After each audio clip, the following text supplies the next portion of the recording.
Kitu kilichonisukuma mpaka ni mchezaji wa mpira, mimi nadhani ni mazingira ambayo tumekulia kwa ujumla wa Afrika wote, hususan mtoto hapa Tanzania. Taaluma yetu kubwa vijana mtaani tunacheza mpira. Kwa nadhani ilikuwa ni rahisi kucheza mpira kwa sababu rafiki yako, ukiwa na rafiki lazima ucheze naye mpira. Kwa hiyo ni kama ilikuwa ni tamaduni kunisukuma kuwa mchezaji, kwa kweli mchezaji mkubwa na kufahamika sana. Kuna jamaa, ndugu, wengine marafiki, mabrother mtaani, wengine watu nawajua, wengine ni wachezaji ambao nilikuwa nawaangalia kwenye TV, ndio niliadmire kuwa mchezaji.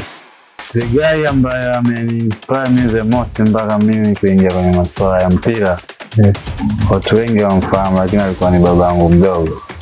Ni mtu mmoja anaitwa Likape Mahmoud. Huyu alikuwa ni babangu mdogo, rafiki yangu kwa asilimia kubwa, kwa sababu ni mtu ambaye nilikuwa nacheza naye 24/7. Likape watu Mtwara,